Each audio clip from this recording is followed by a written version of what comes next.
Welcome to Down to Dunk. I'm your host, Andrew Schlecht. We're part of the Athletic Podcast Network. With me, as always, on Wednesdays is my good friend, Alex Speers. Alex, what's up?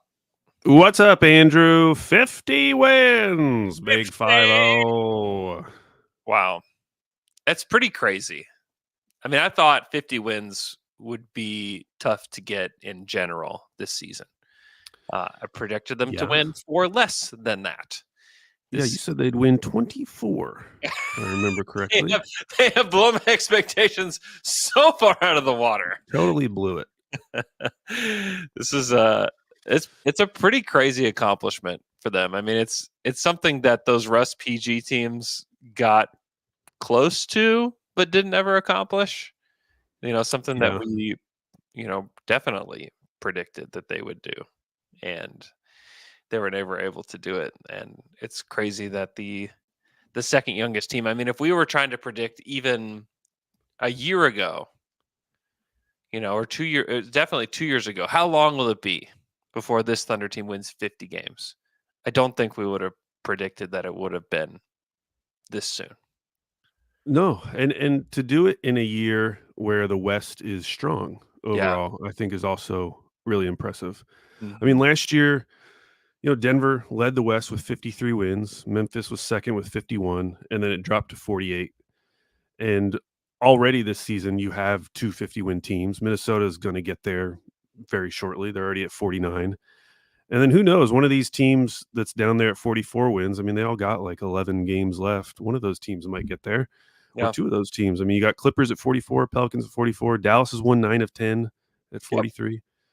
So to do it in a year when you're going to have at least probably double the number of 50-win teams in the West makes it even more impressive. Yeah, it's not quite the year the Thunder made the playoffs for the first time in 2010. No, that season was crazy. Get 50 in order to get in. It's not like that, but it's definitely closer than the West has been recently. I mean, it's insane, and we'll talk about this later, I'm sure. But like the Rockets have life again, and are back in the hunt, and there are 11 teams now. The Warriors and Lakers got a little bit too relaxed over the last few weeks, and shout out to the Rockets for getting it together. But this Pelicans game was a roller coaster because it felt like they're up big at half, and you thought, okay, if they can just maintain this, not obviously this, they made 10 threes in the first half. But if they can at least be some semblance of this, they're going to kind of cruise to a victory. And that did not happen now. No, I mean, especially when you're watching a game and you have to do a pod the next day. As the game's going on, you're kind of thinking about, okay, what's like the big theme, like in terms of like my emotions about the game. And it did change multiple times because you're up at half and you're like, okay, like really super impressive win. They're blowing them out. This is amazing. Then they're down by 5 with 3 minutes left. And you're like, oh, the sky is falling for the third time this season. 2 losses in a row. Now they have to do the back-to-back against Houston. And then for them to come back in that situation, in that environment, then it just flips again. And it's like, well, this is even more impressive than them blowing them out. Like losing the lead and then having to come back in crunch time is so impressive and is the kind of win that you would want to see after a loss like you saw against the Bucks. Yep. Like it kind of restored your faith in the team. Like, okay, that was a good team on the road, and they did what they had to do at the end of a game. It was a very playoff vibe to that ending. Yeah. Yeah. The resilience that it took for them to let go of the lead and then have to fight back. I mean, they're down 5 with 3 minutes left, and that's obviously not. It's not like they were down 12 with 3 minutes left, which I think they did that against the Cavs earlier this season. So they've had like crazier comebacks. But you had that pressure of giving up 20 points. Oh, yeah. So the 5 points felt like huge. Oh, it did. Because you had that 25-point swing. Yeah, it felt like they felt toast. It felt over whenever they went up 5. And then they were, obviously Josh Giddey is kind of one of like the big stories of last night. Yeah. 25, 9 and 4, hit five threes, career high 5 threes for Giddey, and kind of had everything going, not just the threes, but he was scoring in multiple ways, playing with a lot of effort last night too, which I think was really big for him. There's offensive rebounds, his floater was falling, just like his confidence is at a different level than it has been like almost all season through the month of March. He's had a really good month. He's shooting like 42% from 3 in the month of March and is, not taking an insignificant amount. He's looked a lot better. Yeah, he has. And it, the start of that game was so interesting because New Orleans came out in a 2-3 zone, Yep. which I think was probably like a good idea because we've seen the Thunder struggle Yeah, with the it's worked. zone It's worked a this lot in the season. past. Yeah. And honestly, you look at the shots that the Thunder did get early in the first quarter, and you're like, well, that kind of worked for the Pelicans. The problem is that like Josh just completely broke the zone. Like Yep. the very first play, off the miss, he gets that floater, and then he hits 2 threes in a row. And it's like, all right, well, that he just blew up the zone like kind of on his own with a Mhm. little 8-0 run. Mhm. Um, so yeah, Well, and then J-Dub had his own 8-0 run right after that. yeah, yeah. And So, so I was just it's one of those things, like, you still don't know how much you can trust it, but those opening sequences in the playoffs are gonna be so huge mhm. because if you have a sequence like you had last night where they're forcing you into the shots you don't wanna take, which is what happens in the playoffs. If Josh even if he hits, like, 1 of 2 threes just to start the game, Yeah. I think that's just gonna be such a boost to the team. Oh, Because the alternative was, if they stay in that zone and he misses his first 2 threes, like, I just think the offense, you start losing confidence, you start forcing stuff. Again, those weren't shots necessarily they want to take. Like, if you were listing out all the players you would want to take a shot at the beginning of the game, but when he makes them like that, it just flips everything and kind of helps propel them to be confident and then get that big early lead eventually. But yeah, he was good all game. Like I wrote down, I thought his most impressive play was in the third quarter. Chet blocked Trey Murphy, yes. and The Giddy got the two-handed block. ball. Yeah, two hand block, and Giddy got the ball and went coast to coast, spun on CJ. There were like two other Pelicans trying to contest it, and he got a layup. I just thought that was really impressive because we've seen him struggle in transition this Mhm. season. And to be that decisive right from the jump, like right when he got the ball, it looks like he knew what he wanted to do. I thought that was really impressive. Yeah. And yeah, like the difference with this game and the Bucks game, obviously he was good in the Bucks game as well, but by some point in the third quarter, the Bucks game was over. Mhm. And this wasn't just a case of Giddy coming out hot, starting hot, and then like that's kind of it. Like he was hitting key shots late in that game. Yeah. In fact, he after New Orleans had tied it at 99, he hits that corner three with a hand in his face. I think it was Larry Nance Jr. Yeah, it was like 102, 102 or something like that when he hit that 3. It was just it Yeah. was a huge shot. Like, yeah, 5 minutes left. Um, 5 minutes left, he hit a 3 to put them up. This was like the gutsiest one to me, was when he put them up 2, and it's like that deep 3. It was like it was the last 3 that he hit. It was a deep 3 that he just fired away. Yeah, that's the one with Larry Nance. I'm rewatching it right now. That one was insane. And then the one in the fourth, oh yeah, it put them up 102-99. Yeah. He's Yeah, there he is in the corner. Yeah. Nance was contesting him both times. So they could not it's a funny thing because I don't know how many people are gonna point this out, but the Thunder played a big man, Jonas Valanciunas, off the court last night. They played him 11 minutes. They could not play him in this game against the Thunder. They had to go small in order to compete with the Thunder, and it helped them get back in the game, honestly. Which is just funny because all the talk is about how they're just going to get killed by bigs, but it's really just like a few bigs that they're going to get killed by, and a lot of them happen to be in the Western Conference. But I just thought it was interesting, that they couldn't even keep Jonas out there because they had him guarding Giddey, and Giddey obviously playing this well just kind of killed that entire plan. Yeah, and I mean, I do think part of that, because if you go and look at his box scores, I mean, that was the fewest minutes he's played in March, Yeah, but they only played him over 22 minutes once in March. yeah, As they've switched to more of the like point Zion, it just makes sense to not have him out there as much true. because it gives Zion so much more space. And Zion was good like for the majority of that game, Oh yeah, but seeing what happened at the end kind of got you excited because it's not that Chet was like perfect. It's not like Chet shut him down. hmm Zion still had numerous rim attempts that were good, but it did feel like, okay, this is a like viable option. Like they were forcing him to go right, forcing him to go to Chet, and Chet like overall I thought was a real presence against Zion at the rim. And it made a huge difference because you noticed when Chet wasn't in the game, it was just like a completely different ball game for Zion because he like the and this is like a bigger issue that I have going yeah, forward, but like J Will, because J Will's not a rim protector, a lot of times he would just be on Zion to start a play, as opposed to when Chet's out there, when you have like Dub or Dort on him first, and they're steering him towards Chet.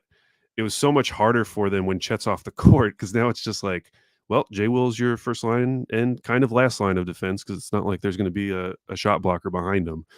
Um, but it's not like Chet solves the Zion question, but it's a legitimate answer to Zion. And I do wonder if they did meet up in the playoffs, which we should talk about it later, but I think there's actually more of a decent chance of that than I thought. Um, I wonder if you match Zion's minutes or you match Chet's minutes to Zion minutes, because yeah. I think it's that meaningful with Chet being on the court. I thought Jay Will did a good job in the first half against Zion because Zion was getting kind of whatever he wanted at the beginning of the game, and I thought Yeah. that Jay Will did a pretty good job of walling him off. I wonder if the Thunder kind of turn heel and just go big in a matchup like that, where you can have the rim protection and a bigger body, you know, especially if like Yeah. Josh isn't playing like he did last night, which if you play them in a 7-game series, I mean, it's unlikely that Josh is going to play like that in every single game. That you just wonder if they kind of flip it and go bigger against them just to have like you can have Chet. Chet can cover a lot of ground. We haven't really gotten to see it, but Chet can cover a lot of ground like pretty quickly if he needs to. And if you just basically gave Jay Will the Zion assignment, he can contest the threes and be at the rim if you need him to. So I don't know. I think it's especially without BI, it's a pretty favorable matchup for the Thunder as long as they can contain Zion to some degree, which Zion was still awesome last night, but they shut him down in the fourth quarter, and it was basically CJ McCollum time in the fourth quarter. Zion was 1 of 3 in 8 minutes in the fourth. Yeah. And you wonder, like, a lot of that end of game execution from the Pelicans, how much can you chalk it up to just not having Ingram? Because like Ingram gives them such a better end game option than some of what we were seeing. Yeah. I mean, I was just going through and writing down the shots. Like, yeah, it was like CJ missed mid range, CJ missed three, Herb Jones turnover on a drive, Herb Jones missed three, CJ Mhm. missed layup over Chet. Like, if Mhm. CJ McCollum and Herb Jones are the two guys like running crunch time offense for you, like, yeah, it's probably not going to go well. Yep. And part of that was, I mean, there were moments when Zion had the ball at the top of the key against Dort and just didn't drive, like Yeah. didn't even test Dort, and would just pass it off, and you'd get one of these Dort was plays. great. Dort was great. He's very physical with him. He did not, for whatever reason, Zion did not want to try that in the fourth. And a lot of it is like Dort is just a maniac that Yeah, just like never stops. but if you're a Pelicans fan, like I have to imagine, like you want Zion stepping up in that moment. Like it has to be him. You don't want Herb Jones being the one who's having to like figure things out at the end of the game against like J Dub and Shea. You know? I know. I know. Yeah, I agree. You want Zion to be, and that's the thing is, I think it's exhausting to like for that to be your only thing is like driving to the hoop. Yeah, It, that's why I mean Shea didn't have his best night last night. He still had a great line, 24, 5 and 8 with 2 steals, and he talked about how he's dealing with like this quad. I guess it's just a really bad bruise that he's dealing yeah, with on his in his quad. Um, but he still hit that step back three, at the end of the game. It was only made three, but that was the shot that tied the game. And I thought, wow. I still thought that at the time I was like, man, I don't know if they can pull this off. And then Shea hits the step back, they get a stop, and then Dort hits the three, and then you're like, oh, Thunder, like they're definitely winning this game. Like they have just stolen this game in a matter of seconds. And the play before Shea's step back was Shea's offensive rebound, like tap assist over to J Dub to score at the hoop, yeah. That was great. which kind of set everything up for this. And then the defense was really good. They're able to keep Zion out of the paint. They were able to basically get CJ to be the creator, and they defended him very well. So I thought Giddy did a good job defensively in this game too. I thought Giddy was just overall very good. You can see just like the confidence level with him changed on both ends. And some of it could certainly be some of the off the court stuff that had happened earlier this season, but you can tell that there's like a kind of like a renewed energy in him because he wasn't even closing games for them for a majority of the season. Wouldn't have been Right. out there. Yeah. And last night, if he hadn't have been out there, I think people would have been like, "Well, where's Giddy? Like, Yeah. we have Josh Giddy out there. He's been playing good on both ends, and he's they're probably their best rebounder last night. I mean, there was just it was good to see that because obviously there's been a lot of hope for what he can be with this team kind of squandered, throughout most of the season, but he's picked it I'm up. I'm I'm looking at his career splits right now, Yeah. and now I'm remembering, giddy marches of past years. Mhm. It really is his month. Like for his career, he is shooting 40% from 3 Weird. in March games. Weird. Highest true shooting percentage of any other month. Like it's just his month. What is up Just with that? seems I don't know. That is really But strange. you think back and like, yeah, that was absolutely the case. Because I remember last year we were talking post All-Star break, like, "Oh, Giddy's really coming on, like, he's starting to hit his shots," It's like the so it whole appears. 2021 classes month. Yeah, that's true. Like the whole class has been like rejuvenated this month. Good for them. Good for them. It's very About strange. time for some of them, I would say. About time. It's very strange. But it's also good timing in that Gordon Hayward was not good. Yeah. He, it's getting to the point where I'm like, "Okay, do we need to have like, can they actually continue playing him?" We need to sit him down and show him tape of Karan Butler. Do we need to just Or of, Tony Snell to show him what he did last night? say I mean, at least he did take 2 shots, so it wasn't a true Tony Snell game, but nothing in 10 minutes. 10 No minutes? rebounds, no assists, no steals, no blocks. Hey, no turnovers, no fouls, no points. What was he doing out there? Minus 19 Minus somehow in 10 minutes. team low minus 19. And some of it is like the passivity is just it's reached new heights. It felt like last night. Or it's just like, man, like it's starting to, it felt like okay, he's wanting to stay out of the way. That's good. But now it's like he's like staying out of the way and it's like, wait, now he's like messing up the flow of what's happening Yeah. out there, like visibly messing things up because he's not willing to just take shots and he's not willing to kind of do what Kenrich and Isaiah Joe and Casey Wallace like more intuitively know how to do since they've been on the team. And I think it's if you can't play Gordon Hayward, it's not the end of the world because like, they didn't play Wiggins last night at all. And certainly you can play him. You just wish that you could have a guy who is 6'7", 6'8" out there. But Also, the problem is like Hayward doesn't play like he's 6'8", like is there a much bigger difference between he and Wiggins defensively? Like, definitely not, in my opinion. And Wiggins is just a much more aggressive offensive player, even though Wiggins has like a very low usage rate himself. So Yeah, the thing that worries me is, does he have like that veteran cachet where he's just going to get minutes no matter what? Like, and I kind of felt that way back in the day about like Caron Butler, where it's just like, even if you wanted to imagine a world where they didn't play Caron Butler, like he's going to get those minutes because he's Caron Butler. I don't think so. I don't Because think I'm pretty sure he's played every game. Like once he started, has he sat a game yet? I don't think he has. But I mean, he played 10 minutes last night and didn't touch the court in the fourth quarter. So I don't know. That's great, but at the same time, like he was damaging in those 10 minutes. So it's not like you can just say like, oh, like when Lindy gets in for a few minutes or Mike Yeah. Muscala. Like Yeah, he's getting 10 minutes though. That is something, and things are going really bad in those minutes. he almost sunk the ship in 10 minutes. I mean, it obviously wasn't all his fault during that time, No, it definitely wasn't.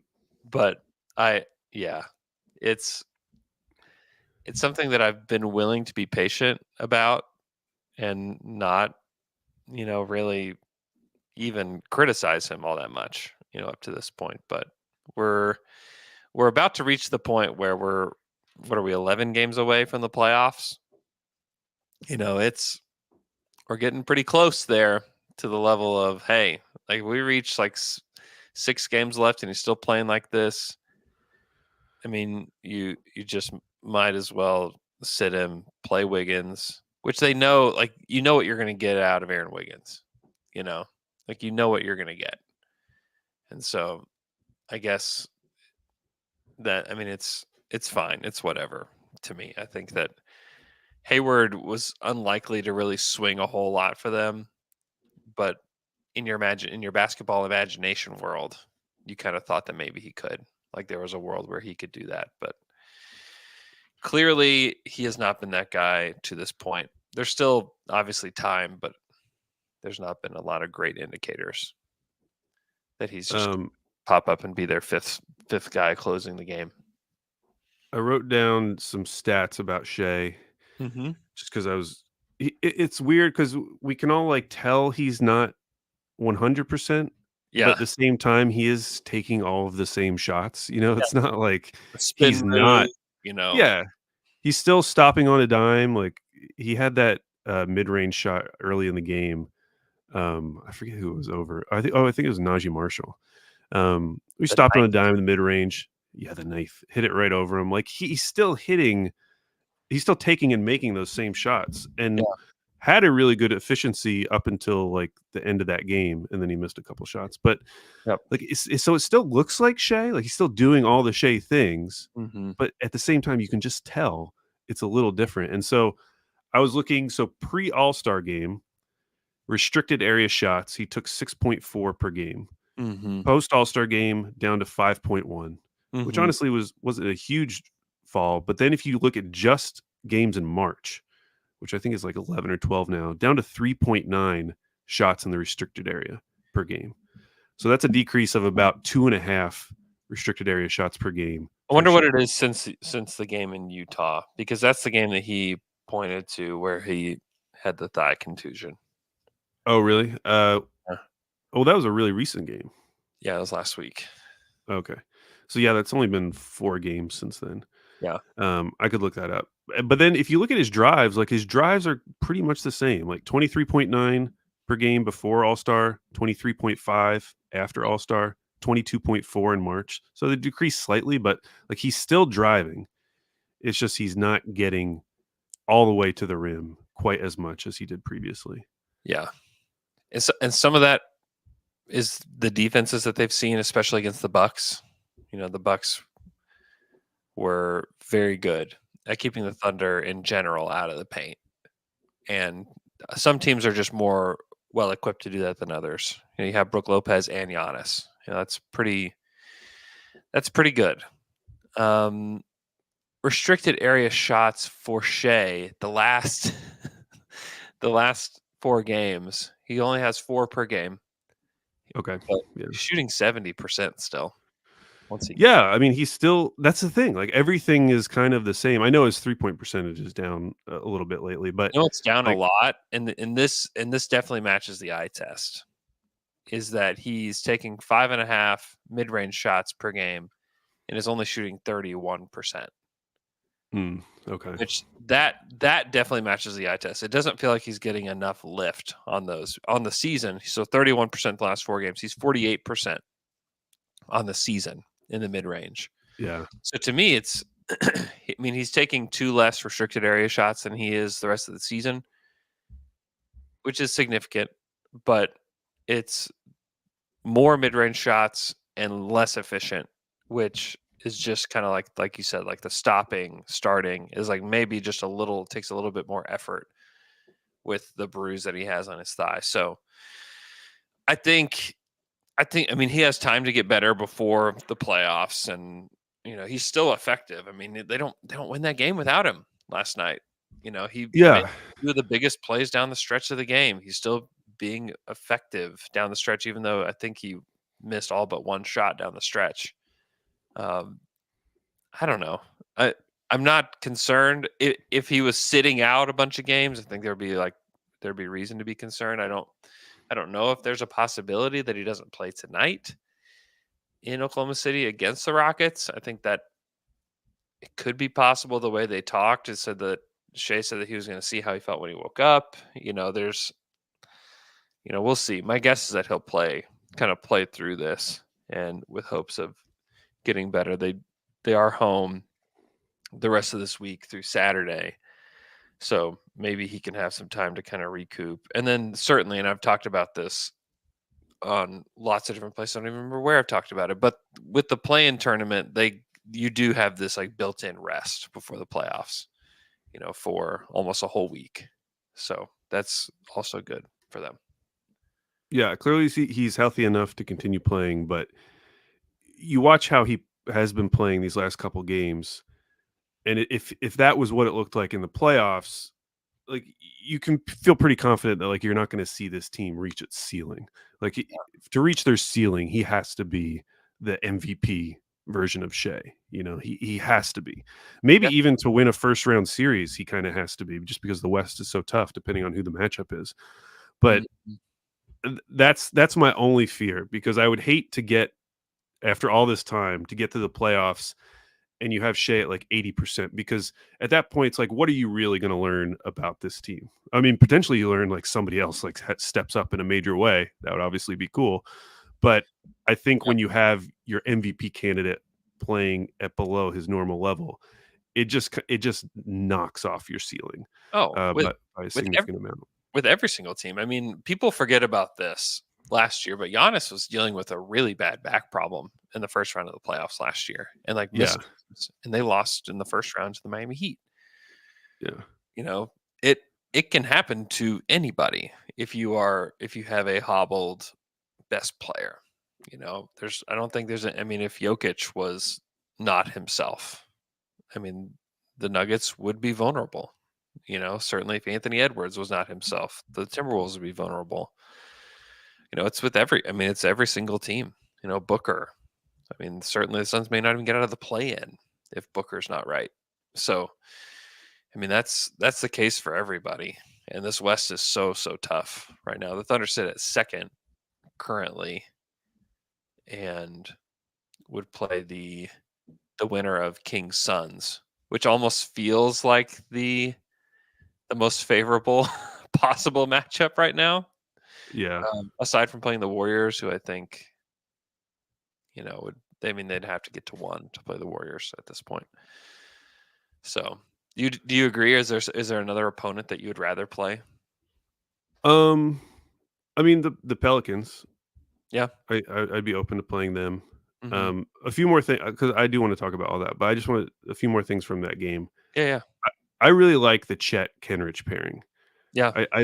I hope we see more of that, Uh huh. because I do think we've been overly focused on the idea of, well, they're going to use Kenrich as the backup five Yeah, come playoff times. Those lineups have been really good in the past, but I like pairing those two guys together. And yeah, I was looking it up. They've only played 264 minutes together this season, so it's not something they've done a lot of. yep, Um, but I just like the versatility that gives you because comparing I know you talked about in Slam and Jam a few weeks ago, like, well, maybe they'll play big, they'll do like a Chet and J Will. yeah. I just think Kenrich is so much more versatile than Yes, J Will. yeah. And he gives you just a lot more options, both offensively and defensively. I mean, I was looking it up. J Will shooting 43% from 2-point range this season. 43% It's from not 2-point ideal. range. Not ideal. And his 3-point percentage is down. He's still it's fine. I think he's like 35 or 36%. But yeah, I really like that Chet Kenrich pairing. And so I hope we see more of that going forward. The other stat that I just thought was interesting because in the second half, I did think Jay Will was really struggling. He had 3 turnovers in his 14 minutes, Mhm, which is uncharacteristic of him. He did not really turn the ball over. He usually doesn't have the ball to turn it over. mhm. Um, and one of them was just like a really like the transition play where I think it was Herb Jones or maybe Najee Marshall just like ran in front of him and Mhm. Jay Will just ran straight into him. Yeah, it was And it Najee was like Marshall, who it was a very weird play. it was. I mean, it was just like in semi transition. It wasn't like OKC was necessarily like trying to get to the hoop super quick, Yeah, but and Jay Will like got him pretty good. It looked like he didn't necessarily truck him, but like he just ran he just ran over him. yeah. But the other thing I was looking at is his charges. So charges per 36 minutes have gone from 1.7 last year, which led the league Yeah, basically for guys who yeah. playing a lot of minutes, to point 0.9. So Mm, basically cut in half. mhm. And I do think that's significant because he's not a, a shot blocker. He's not a great rim protector or anything.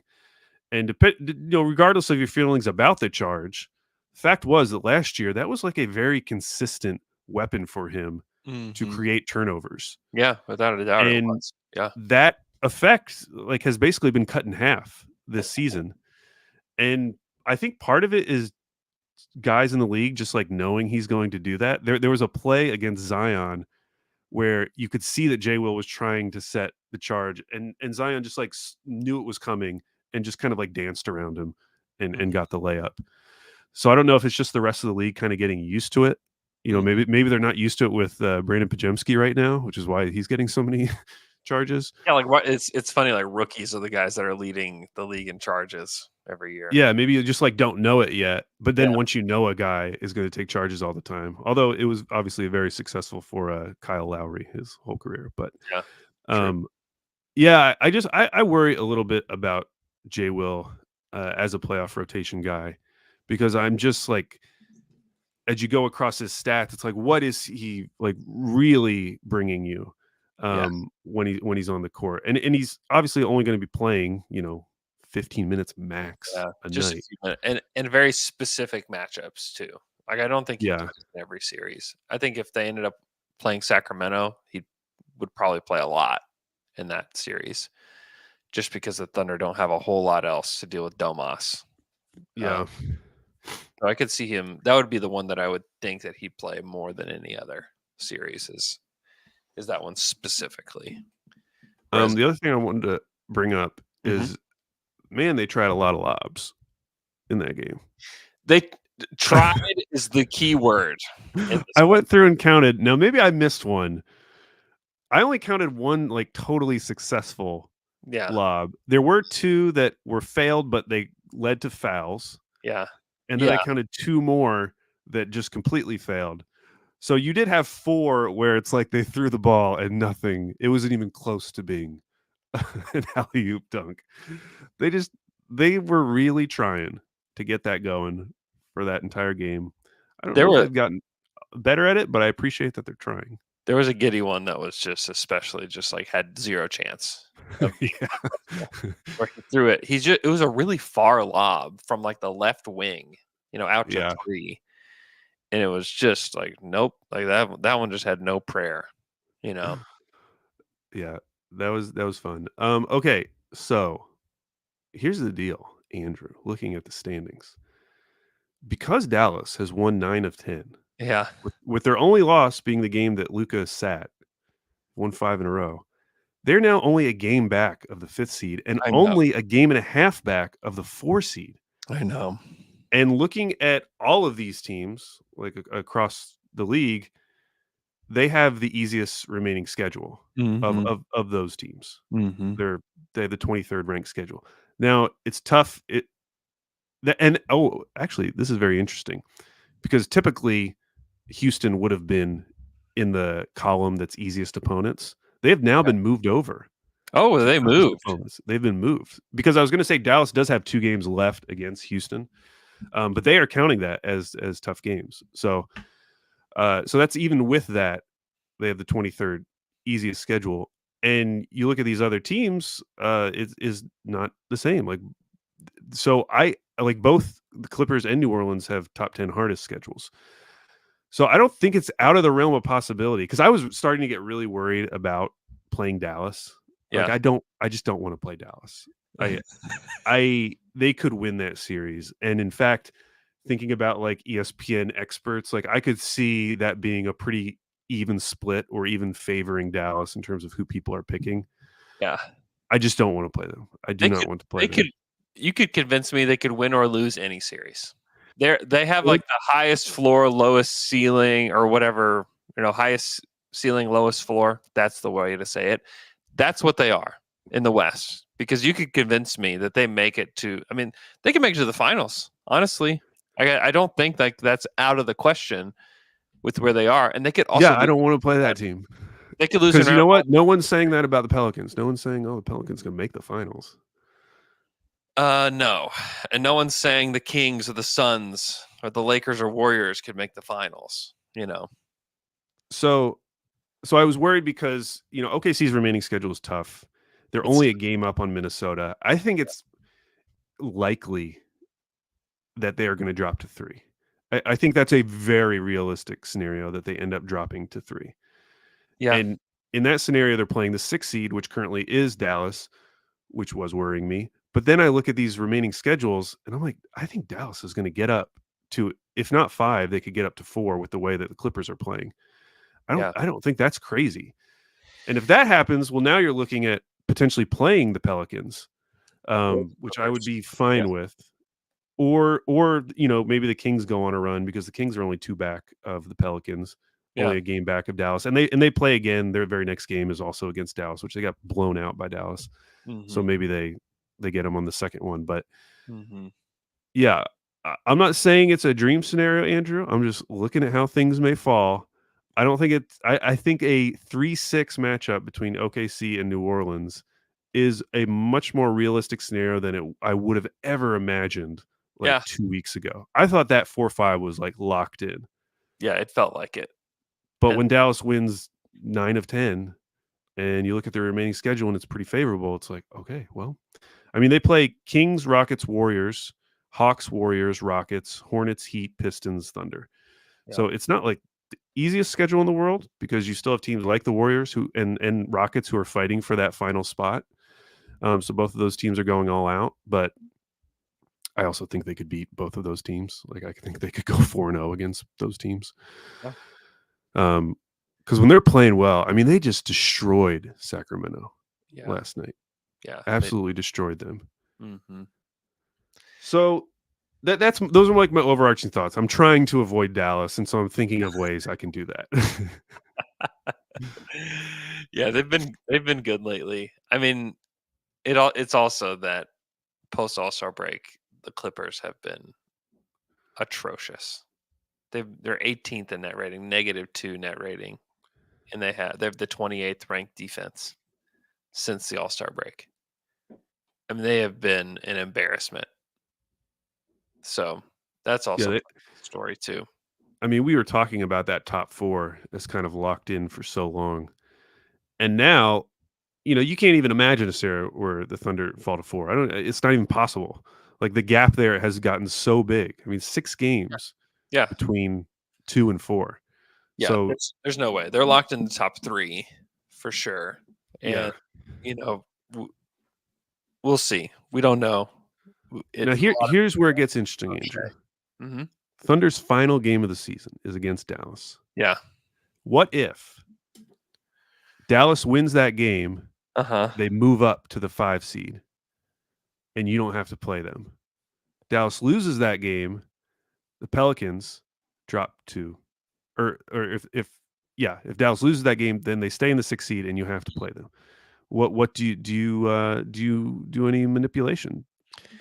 I mean, here's the deal. If I Now can I'm assuming in this scenario that the Thunder are 3rd by this point, that Minnesota has jumped them in this scenario. if I can get Shea an entire week of rest, Mm. and also Chet, which Chet may just be like, no, I'm playing all 82 games. Like I'm just doing it. But if I can get Shea and Dort and J Dub and those guys an entire week of rest, like yeah, do that option. If you're locked into 3 and has nothing, it will like the standings won't change. I'm all Yeah. in favor of resting guys, especially Shea. Maybe Yeah. Shea's the only one you rest, but even so, like Shea, he's clearly banged up and may continue to get banged up as this season rolls through. I would say yes, get the guy some rest. And if they win 56 or 57 games and you lock up the 3 seed, what an accomplishment for your season. And then let Dallas do their thing. And then it be Dallas Clippers. I guess it could be. That would be awesome. Dallas Clippers would be a great first round It'd series. be a great series. And to have both of those teams on the other side of the bracket, I think is good. If you have Denver, Clippers, Dallas on the other side of the bracket, I'm feeling pretty good. And in that scenario too, let me think about this. Yeah, the Lakers would probably be on the other side, assuming they like won out. Yeah, the Lakers have to win, but yeah.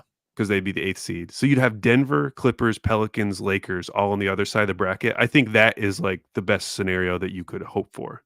Yeah, it's true. Yeah, the Because then Clip on your side of the bracket, you'd have Timberwolves, Pelicans, winner of Kings, Suns.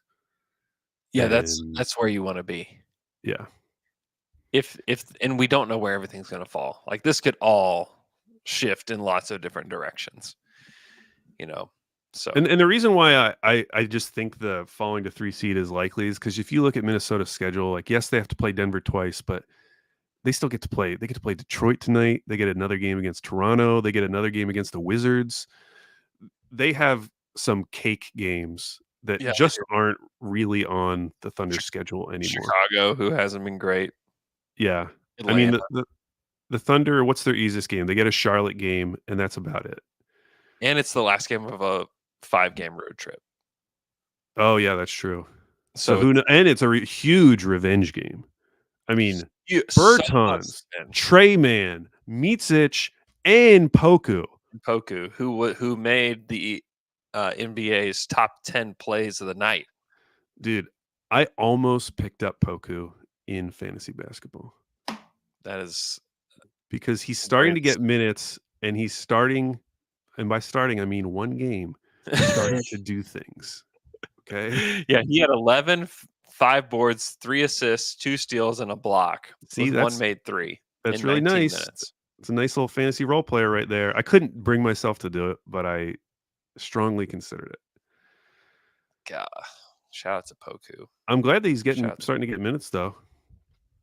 I just don't feel like they're going to give him like 30 minutes. That's what I really need. I need 30 Poku minutes to make that move.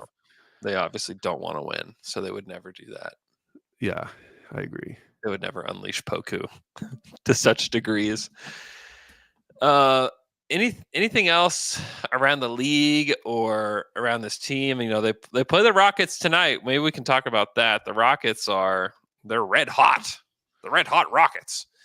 They've been playing great. Any fears tonight of the Rockets coming into town? Yeah. I mean, like a lot of people have mentioned, you look back over this win streak. The 2 good wins were at Sacramento. Actually, they did win at Phoenix and then Cleveland. So they have had some like nice wins in this run. The majority of Mhm. this run has been, 2 games against Portland, Utah, Chicago, 2 games against the Wizards and the Spurs. So they've played a Yeah. lot of bad teams. What I'm saying is like this is the best team tonight that they will have played. This will be their toughest game of this stretch, and it's on the road. Yeah. So I am really interested to see how they look. And they have Mm. some tough games coming up too. Like then they go to Utah, okay, but then they play Dallas, Minnesota, Golden State, Miami, Dallas, Orlando.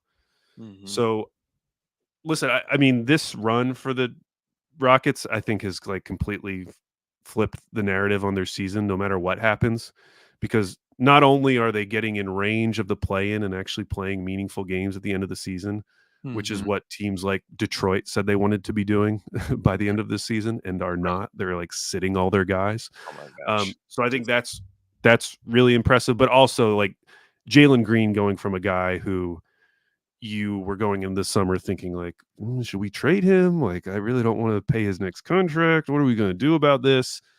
To now playing like a completely different player. I mean, I'm sure Rockets fans are very excited, and they should be. Like, this is a legit little run they're having.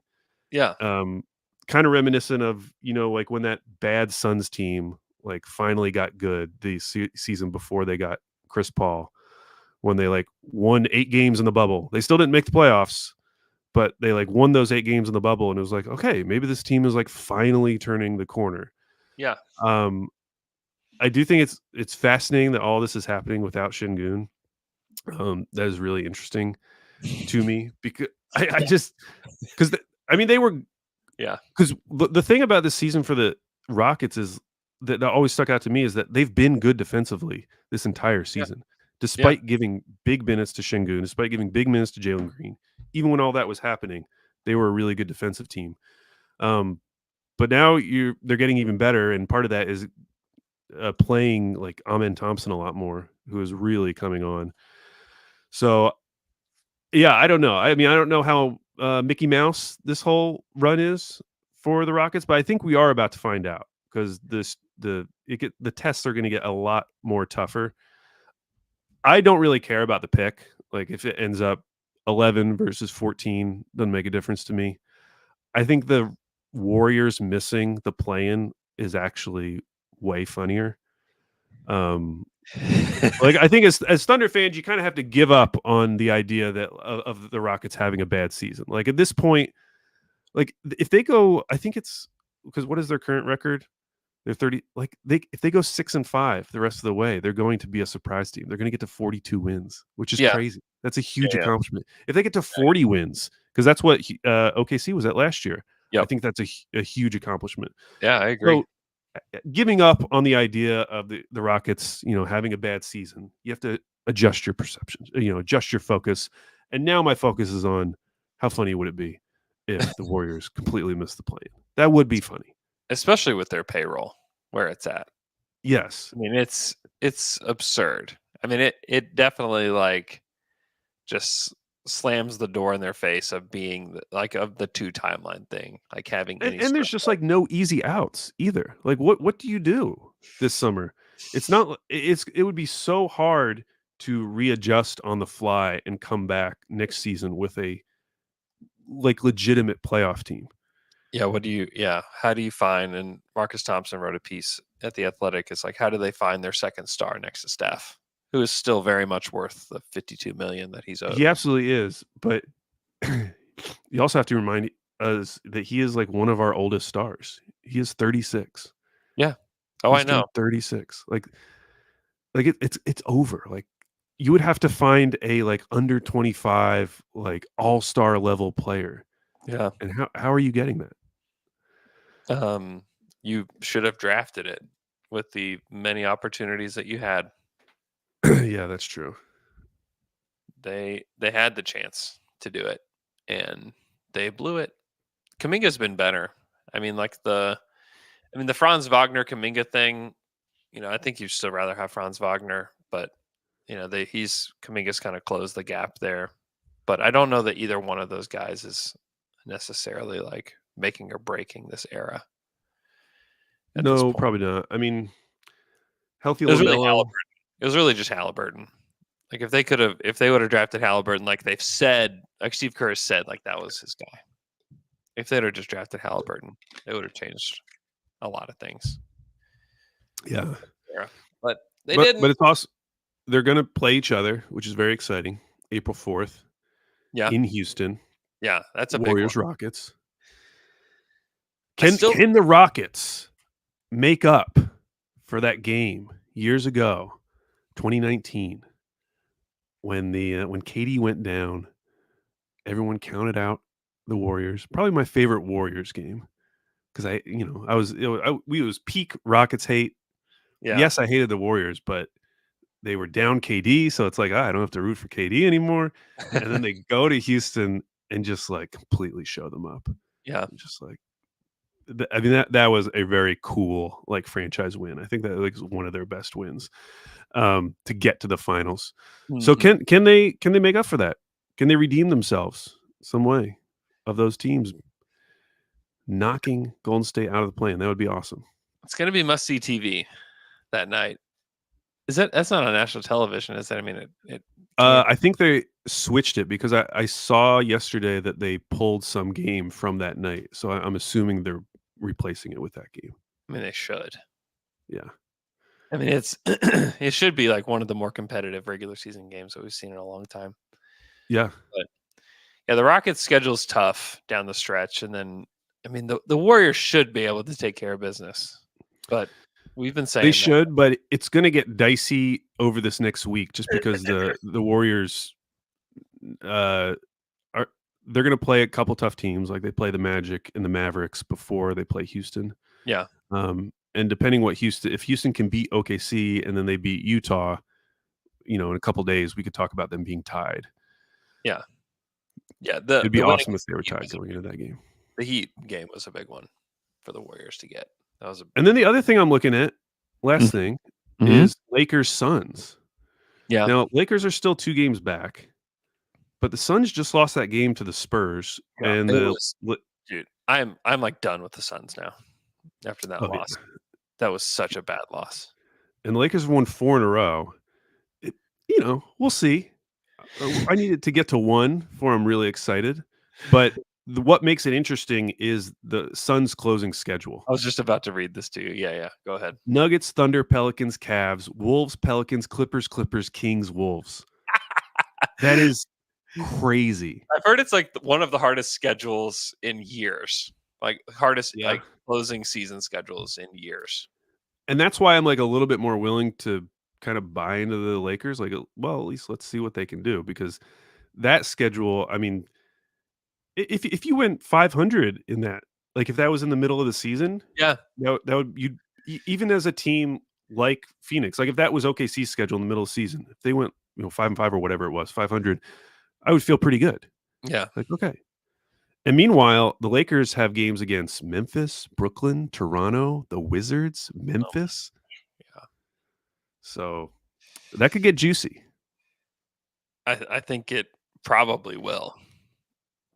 Yeah, I would not have imagined that the Lakers would be in a position to be in the 7-8. And which might even be more incentive for the Thunder to not be the 2 seed. Yeah. Like the more and more you look at it, there's like more incentive, at least matchup wise, for OKC to be 3 and not 2. Yeah. The other thing I'm thinking of, okay, let's say the Warriors make it, but the Suns drop to the 9. And so you have this winner go home game, KD versus the Warriors. In that scenario, I think I flip and I think I'm rooting for the Warriors now. Because that would be so funny for these Suns to completely miss the playoffs after everything they did. Yeah. And it sets up KD calling Sam Presti in the parking lot after the game, begging him, please just trade for me, please. I know how much cap space you have. I'm aware of it. That's right. I'm gonna make sure that this happens. Just get me back to OKC. This is the summer to do it. They could do it. They have the cap space. They would only have to include a smaller contract. Yep. It's possible. Yep. It's true. It sets it up. I could see it. He crying in the parking lot after the game. Did you see the video I made with my manager? Did you see it? Okay. All right. Hope everybody's doing great. Hope everybody's having an awesome day. Thanks so much for tuning in. We have lots of people here on the stream with us. If you're not subscribed to our YouTube channel, please subscribe to our YouTube channel. Just search Down to Dunk and you'll find it there. Got people tuning in from all over the world. Very thankful for all you guys. Hope you guys have a great rest of your Wednesday, and we will talk to you guys again on Friday.